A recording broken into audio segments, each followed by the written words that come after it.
السلام علیکم۔ گاما اپنے زمانے کا مشہور و معروف پہلوان تھا۔ اسے رستم زماں کے نام سے بھی پکارا جاتا ہے۔ پاک و ہند نے آج تک اس جیسا کوئی دوسرا پہلوان پیدا نہیں کیا۔ وہ اکھاڑے میں اترتا تو ایک تھرتھلی مچ جاتی اور اس کے مقابلے میں آنے والے بڑے بڑے پہلوان خوف کھاتے تھے۔ ایک بار گاما پہلوان کے ساتھ ایک انتہائی عجیب واقعہ پیش آیا۔ وہ دکان سے سودا سلف لے رہا تھا کہ دکاندار سے کسی بات پر بحث ہو گئی۔ دکاندار ایک کمزور و نحیف اور چڑچڑا انسان تھا جس میں برداشت کا مادہ بالکل نہیں تھا۔ پہلوان جی بات کر کے جانے ہی لگے تھے کہ اس دکاندار نے طیش میں آ کر پہلوان کے سر میں وزن کرنے والا باٹ دے مارا۔ اتفاق سے باٹ صحیح نشانے پر جا لگا اور پہلوان جی کے سر سے خون کے فوارے پھوٹ پڑے۔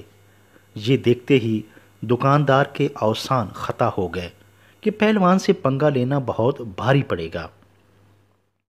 ارد گرد کے دکانداروں نے بھی اس دکاندار کو خوب کوسا کہ اتنے نامی گرامی قومی ہیرو کا بھی خیال نہ کیا۔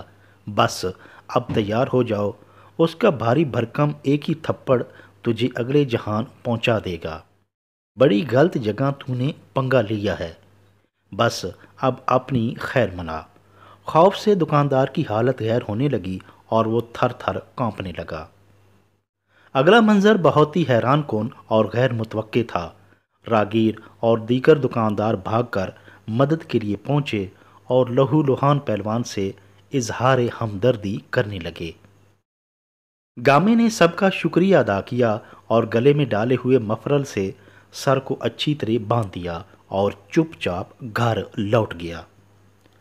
لوگ بہت حیران ہوئے کہ انتقام اور بدلہ لینے کی بجائے پہلوان جی نے اس دکاندار کی طرف غصے بھری نگاہ سے بھی نہیں دیکھا۔ لوگوں نے کہا، کیا ہو گیا؟ پہلوان ہو کر آپ سے اتنی کمزوری کی توقع نہیں تھی۔ آپ دکاندار کو ایک تھپڑ رسید کر دیتے تو اس کی جان نکل جاتی، مگر آپ نے اس سے کچھ بھی نہیں کہا۔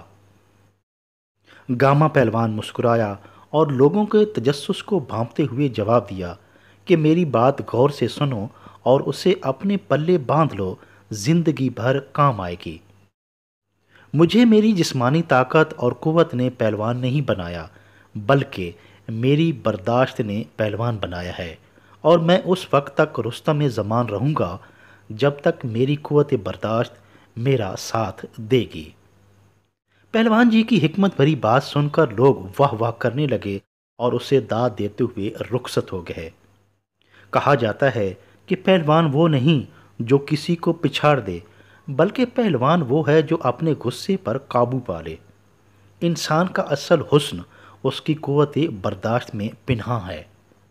دنیا میں معاشرے، قومیں اور ملک بھی صرف وہی آگے بڑھتے ہیں جن میں قوت برداشت اور حسن سلوک کا مادہ بھرا ہوتا ہے۔